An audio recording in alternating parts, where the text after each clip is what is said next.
ভারতবর্ষে যখন ব্রিটিশ সরকারের দমন পীড়ন তুঙ্গে, ভারতবর্ষে যখন ব্রিটিশ সরকার লুট চালাচ্ছে, মানুষের উপর নির্যাতন নামিয়ে নিয়ে আসছে, তার বিরুদ্ধে প্রতিবাদ করায়, তার বিরুদ্ধে অহিংস প্রতিবাদ করায় আহ মহাত্মা গান্ধীকে অ্যারেস্ট করা হয়েছিল। যে আইনে তাকে অ্যারেস্ট করা হয়েছিল সেই আইনের নাম হচ্ছে সেডিশন অ্যাক্ট। তার 6 বছরের জেল হয়, কিন্তু তিনি 2 বছরের মাথায় বেরিয়ে যেতে পেরেছিলেন। এখন এই যে সেডিশন অ্যাক্ট, তা ভারতবর্ষ 1870 সালে আহ, উম, হয়, মানে লাগু হয়। তারপর তার চেহারা পরিবর্তন হয়ে যায় 124A, Indian penal code. Supreme কোর্টের নির্দেশে সেডিশনের চেহারা পাল্টে যায় বলেই মানে সমালোচকেরা বলেন। এখন তার নাম হচ্ছে 152 ভিএনএস। আমরা যদি একটু খোলামেলা আলোচনা করি তাহলে বুঝতে পারবো যে আসলে সেডিশন অ্যাক্ট সেই ব্রিটিশ আমলের সময় থেকে এখনো রয়েছে, শুধু তার কিছু চেহারা, কিছু চরিত্র পাল্টে গিয়েছে। নমস্কার, আমার নাম নবনীতা ভট্টাচার্য আর আপনারা দেখছেন আমার চ্যানেল বক্রমবাজ। প্রতিবারের মতন আমি আবারও চলে এসেছি নির্দিষ্ট একটি স্টোরি নিয়ে আপনাদের সাথে কথা বলতে। দেখুন, কতগুলো জিনিস আমাদের মাথার মধ্যে পরিষ্কার করে নিয়ে নেওয়া ভালো। সেটা হচ্ছে যে দেশ আর সরকার এই দুটো জিনিস এক না।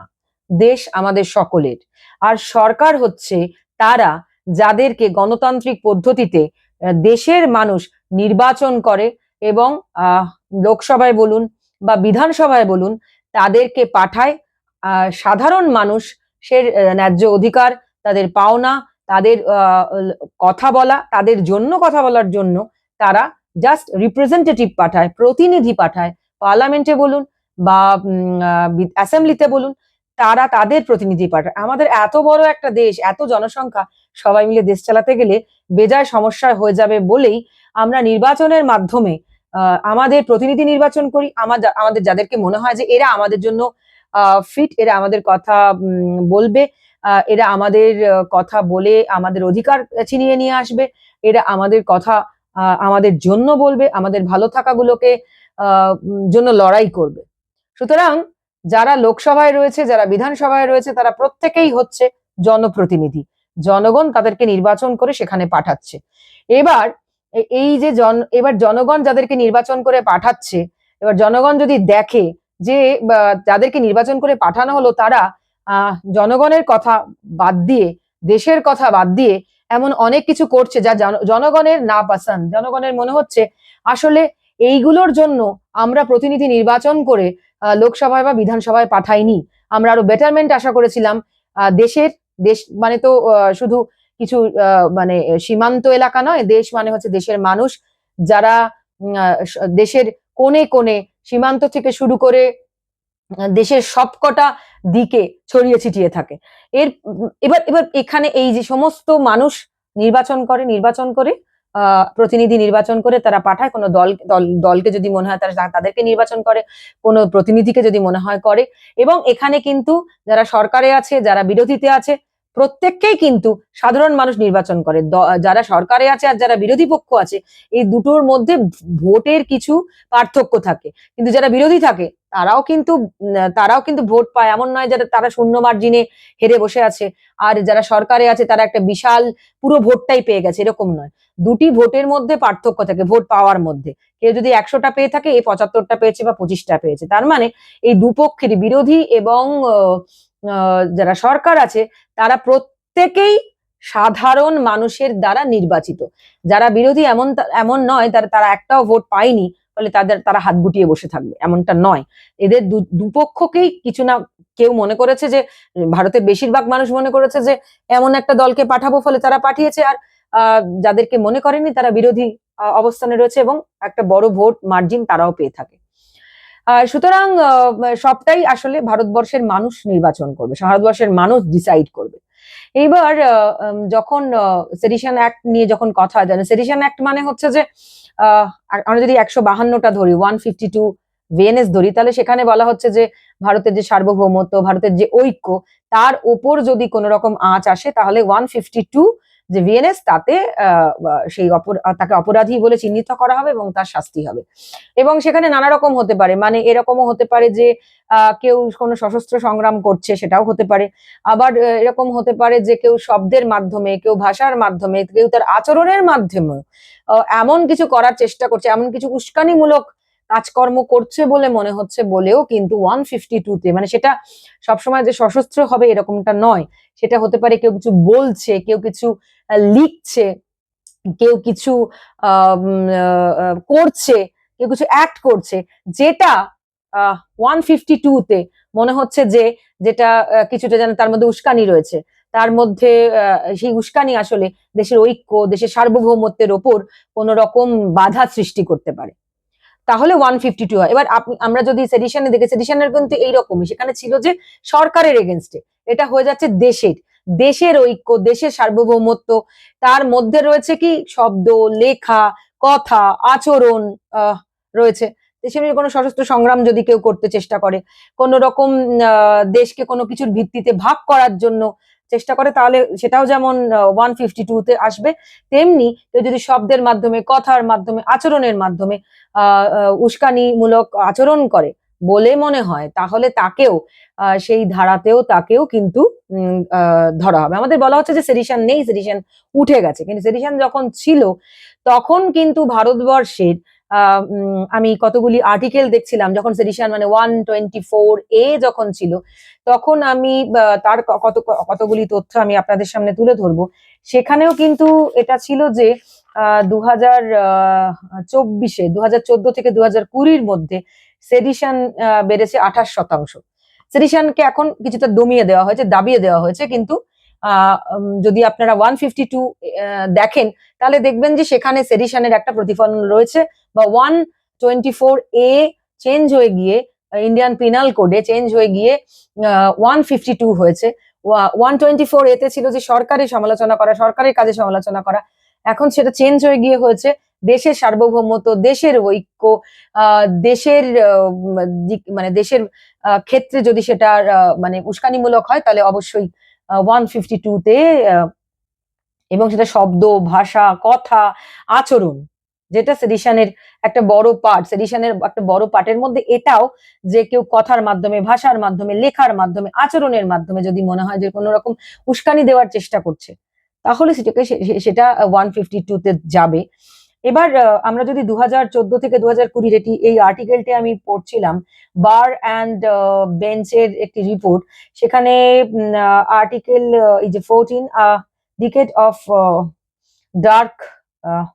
ডার্কনেস, সেখানে বলা হচ্ছে যে 2014 থেকে 2020-র মধ্যে সেডিশন বেড়েছে 28%, এবং এটাও বলছে যে 800+ সেডিশন কেস ফাইল করা হয়েছে 13,000 ভারতীয়র বিরুদ্ধে, 13,000 ভারতীয়র বিরুদ্ধে, 2020 থেকে 2021-এ 13,000 ভারতীয়র বিরুদ্ধে করা হচ্ছে সেডিশন। এবং এখানে বলছে যে এটা প্রায় 13,000 যে ভারতীয়র বিরুদ্ধে সেডিশন করা হয়েছে, তাদের মধ্যে 1,300 বৈধ তথ্য, 400 মিডিয়া রিপোর্ট আছে, 105 এফআইআর আছে, 70 জন এমন মানুষের সাক্ষাৎকার নেওয়া হয়েছিল যারা সেডিশন পড়েছে। এই সেডিশন গুলো কখন হয়েছে, কেন হয়েছে, মানে আমি বারবার সেডিশন বলছি, তার কারণ সেডিশন তো এখন থামিয়ে দেওয়া হয়েছে। সেডিশন থামিয়ে দেওয়া হয়েছে, সেডিশন থামিয়ে দিয়েছেন যিনি, তার নাম হচ্ছেন মানে চিফ জাস্টিস এন.ভি. রামান্না। তিনি বলেছিলেন যে স্টে অফ দ্য ল। তার বক্তব্য হচ্ছে, it was quote unquote clear the government had accepted that the sedition law is quote unquote not in tune with the current situation, and it was intended for the time when the country was under colonial law. সেই সময়ের জন্য ঠিক ছিল sedition. ফলে এই সেডিশনের বিরুদ্ধে supreme court ব্যবস্থা নেওয়ায় যেটা হয় যে মানে তাকে তার সমালোচনা করায়, তাকে থামতে বলায়, যেটা হয় যে সেডিশন সরে গেছে 124A, সরে গিয়ে এখন সেটা হয়েছে 152। তবে এই নিয়ে আলোচনা আছে, এই নিয়ে কথাও আছে। এবং সেডিশনের ক্ষেত্রে যেটা বলছে যে মানে সেডিশন কেন ভাগ করা হয়েছে, যে এই যে আমরা যে সময়ের কথাটা ধরছি, সেই সময়টা যে আর্টিকেলটা আমি পড়ছিলাম 2022-এর একটা রিপোর্ট, যেখানে 2014 থেকে 2020-র মধ্যে সেডিশনের কথাগুলো বলা হয়েছে। তার রিপোর্টে যেটা বলছে সেটা হচ্ছে যে 9 ভাগে ভাগ করা হয়েছে। 9টা ভাগ কি কি, যেমন হচ্ছে সোশ্যাল মিডিয়া পোস্ট, তারপরে হচ্ছে ইউপিএ 2 এর সময় হয়েছে নাগরিকত্ব আইনের ক্রিটিসিজম করায়, কৃষি আইনে প্রতিবাদ করায়, মহিলাদেরও এর মধ্যে সেডিশন হয়েছে, তারপর সাংবাদিকদের এগেনস্টে সেডিশন হয়েছে, ক্রিকেট, কোভিড-19, এই বিভিন্ন বিষয়। মানে আমি সেডিশনের কথা বলছি এই মুহূর্তে, সেডিশনটা এভাবে বলতে হচ্ছে কারণ আপনারা বুঝতে পারবেন। ধরুন সেই সেডিশনটা চেঞ্জ হয়ে হয়ে 152 হয়েছে, 152 ভিএনএস এ সেটা অন্যভাবে এসছে, এবং সেটা আরো হার্ড হয়েছে, আরো কঠিন হয়েছে, এবং কারণ তার শাস্তিও অনেকটা বেড়ে গেছে।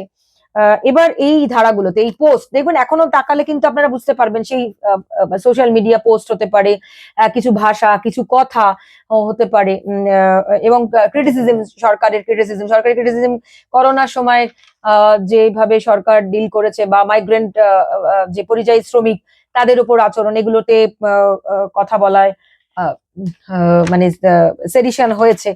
এবার এই এনভি রামান্নার যে স্টে অফ দ্য ল, সেখান থেকে সেডিশনকে আর ফার্দার কন্টিনিউ করা হয়নি, সেটা পরবর্তী ক্ষেত্রে 152 ভিএনএস যেটা এখন চলছে সেটা তে রয়েছে। এবার সেখানে মানে বলা হয়েছে, এবং এই রিপোর্টে, পুরনো এই রিপোর্টে যেটা বলছে সেটা হচ্ছে যে এটা সিবিসিএস নিউজ থেকে আমি পেয়েছি, পুরনো এই যে রিপোর্টটা, যেখানে বলা হচ্ছে যে মানে সেডিশন উঠে গেছে কি যায়নি সেটা আপনারা এখান থেকেই ভালো করে বুঝতে পারবেন। এই যে বার অ্যান্ড বেঞ্চের যে রিপোর্ট, তারা ওখানে বলছে যে এরকম মানে এই যে কোনো কথা, কোনো শব্দ, কিছু লেখা, কিছু উস্কানিমূলক কিছু মনে হতেই পারে, সেখান থেকে যেটা হয়েছে অ্যারেস্ট করে নিয়ে আসা হয়েছে, এবং দেখা গেছে যে ট্রায়াল শুরু হয়নি, হাইকোর্ট যাওয়া, মানে কোর্টে যাওয়া হয়নি, বিচার হয়নি, 50 দিন থেকে 200 দিন পর্যন্ত একজন জাস্ট বিনা ট্রায়ালে জেল বন্দী হয়ে কাটিয়ে দিয়েছে। সুতরাং আরো মানে ভাবার আছে আমাদের, যে এখানে কি ফ্রিডম অফ স্পিচেরও একটা কোনো ব্যাপার আছে? দেখুন, একজন মানুষের বক্তব্য, একজন মানুষের কথা, একজন মানুষের আচরণ, একজন মানুষের অ্যাক্টিভিটি, মানে আমরা তো জানি যে কোনটা দেশ বিরোধী হতে পারে, কোনটা দেশপ্রেম হতে পারে। আমরা আমাদের দেশে গণতন্ত্র আছে, আমরা নির্বাচনের মাধ্যমে সরকার নির্বাচন করি, আমরা আমাদের পছন্দের সরকার নির্বাচন করি, আমরা আমাদের পছন্দের জনপ্রতিনিধি নির্বাচন করি, আমরা সবটাই আমাদের পছন্দের করি। এমনটা নয় কেউ আমাদের উপর সেটা চাপিয়ে দেয়। ফলে যখন আমরাই আমাদের পছন্দের সমস্ত কিছু করি, আমাদের দেশ ভালো চলবে বলে আমাদের দেশের মানুষ যখন সরকার নির্বাচন করে, তার প্রতিনিধি নির্বাচন করে, তারপরে যদি আমাদের উপরেই এটা লাগু হয় যে আমরা দেশ বিরোধী, মানে আমরা যদি কোনো কিছু সমালোচনা করি, বা আমাদের যদি মনে হয় যে আহ এবং এটা আমাদের আমাদের নিজেদেরও মনে হতে পারে যে আমার সরকার আমার দেশের বিরোধী, দেশের বিরোধী মানে আমার সাধারণ মানুষের বিরোধী, মানে দেশ তো মানুষ নিয়েই হয়। ফলে এটা আমাদের সাধারণ মানুষের মনে হতেই পারে যে আমাদের সরকার আমাদের দেশের বিরুদ্ধে চলে যাচ্ছে, মানে আমার দেশের মানুষের বিরুদ্ধে চলে যাচ্ছে। কারণ এই যে সেডিশন বা 152, দেখুন কোনটা দেশ বিরোধী, বা কোন কারা দেশের খারাপ চাইছে, বা কোনটা দেশকে ভেঙে দিতে পারে, এইরকম চেতনার জায়গাটা আমাদের আমাদের আছে। কারণ আমরা ওই যে বারবার বলছি, আমরা গণতান্ত্রিক পদ্ধতিতে সরকার নির্বাচন করি, আমরা সমস্ত ভেবে সরকার নির্বাচন করি, কাদের হাতে আমরা দেশকে তুলে দেবো, কাদের হাতে আমরা আমাদের ভবিষ্যৎকে তুলে দেবো। সুতরাং আমরা যখন সেটা নির্বাচন করি, তখন আমরা এটুকুও জানি যে কোনটা দেশ বিরোধী কার্যকলাপ, কাকে বলা হয় দেশের ঐক্য ভেঙে ফেলা, কাকে বলা হয় দেশের সার্বভৌমত্ব ভেঙে ফেলা, কাকে বলা হচ্ছে যে দেশকে ভেঙে ফেলার চেষ্টা করছে, সেটুকুনি চেতনার আমাদের জায়গা আছে। এবার সেটা নিয়ে আমরাও কথা বলতে পারি, যে আমাদের মনে হতেই পারে যে কোনো একটা অ্যাক্টিভিটি আমাদের দেশের প্রতি ক্ষতিকর, আমাদের দেশের যে ঐক্য, আমাদের দেশের যে সার্বভৌমত্ব, আমাদের দেশের যে একতা, সেটাকে কেউ ভেঙে ফেলছে, সেটা সরকারও হতে পারে। আমরা তারও ক্রিটিসিজম করতে পারি, কারণ বারবারই বলছি যে এখানে সরকার সুপ্রিম অথরিটি না, এখানে সুপ্রিম অথরিটি হচ্ছে দেশ, দেশের মানুষ। কারণ আমাদের গণতান্ত্রিক দেশ, সেখানে আমরা কি বলবো, আমরা কি লিখবো, আমরা কি কি আচরণ করব, সেটা সম্পূর্ণ আমাদের দেশের উপর ডিপেন্ড করছে। এবং দেশের মানুষের উপর ডিপেন্ড করছে। সুতরাং আজকে যদি সরকার মনে করে যে কারুর কথায় তার মনে হচ্ছে যে সেটা দেশ বিরোধী, তাহলে সেটা আমার মনে হয় গণতান্ত্রিক পদ্ধতিতে ডিল করাটা বেটার। যেহেতু আমাদের গণতান্ত্রিক পদ্ধতিতে তাকে ডিল করতে হবে, মানে সেটা নিয়ে আমাদের আলোচনা হতে পারে, সেটা নিয়ে বিতর্ক হতে পারে, সেটা নিয়ে সমালোচনা হতে পারে, কিন্তু সেটাকে কখনো সেডিশন অ্যাক্টে, কখনো 124A, কখনো 152 VNS দিয়ে কি আমাদের কথা, আমাদের আচরণকে আইন দিয়ে স্তব্ধ করা যেতে পারে? মানে সেটা কি সরকার করতে পারে? যেহেতু আমাদের সরকার আমাদের দ্বারা নির্বাচিত, আমরা নির্বাচন করি, দেশের মানুষ নির্বাচন করে, দেশের মানুষ ভোটের মাধ্যমে নির্বাচন করে, এবং আমাদের একটি ভোটের ক্ষমতায়, আমাদের একটি একটি ভোটের যে ক্ষমতা, সেই ক্ষমতার সামগ্রিক যে একত্র যে ক্ষমতা, সেটা নিয়ে একজন জনপ্রতিনিধি হয় বা একটি দল সরকারে গিয়ে বসে। তার মানে আমাদের ক্ষমতায়ন হয় যে দলের, যে সরকারের, তারপরে সেই আমাদের যদি গলা টিপতে চায়, সেটা সেডিশন অ্যাক্টে বলুন, সেটা 124A বলুন, সেটা 152 VNS বলুন, আমার মনে হয় এটা আমি বলতে পারবো না। আমি আপনাদের সামনে এই তথ্য তুলে ধরলাম, একটা পরিষ্কার তথ্য তুলে ধরার চেষ্টা করলাম। এবং এই যে ব্রিটিশ আমলের সেডিশন অ্যাক্ট, তারপরে 1870-তে সেডিশন অ্যাক্ট, তারপরে 124A, তারপরে ওই 124A টা চেঞ্জ হয়ে গিয়ে ইন্ডিয়ান পিনাল কোড থেকে হয়ে গেছে 152 VNS। এইটা কতটা এখনো প্রাসঙ্গিক, বা এইটা কি থাকা উচিত, বা এইটা কি গণতন্ত্রের পক্ষে একটা বাধা, বা ফ্রিডম অফ স্পিচকে কি কোথাও দাবিয়ে দেওয়ার চেষ্টা হচ্ছে, সেইটা আপনারা বলবেন। আমি আপনাদের সামনে কিছু তথ্য তুলে ধরার চেষ্টা করলাম। আমি যে লিঙ্ক থেকে এগুলো পেয়েছি সেগুলো আমি অবশ্যই আপনাদেরকে আমার এই পোস্টের সঙ্গে শেয়ার করে দেবো।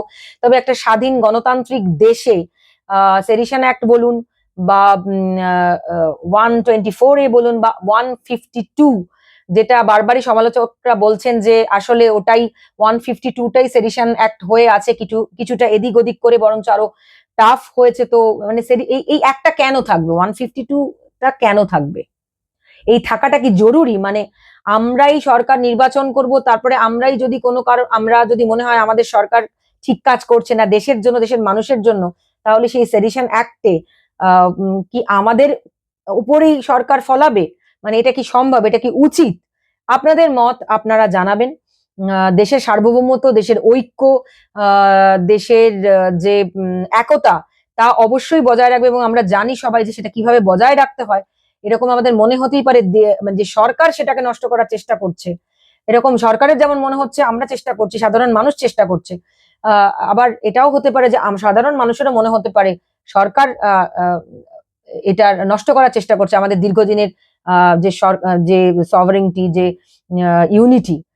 তাহলে কি সাধারণ মানুষও সরকারের এগেনস্টে, আমাদের মনে হতেই পারে যে আমরা যে সরকার নির্বাচন করেছি সে আমাদের দেশের যে ঐক্য, যে সার্বভৌমত্ব নষ্ট করার চেষ্টা করছে।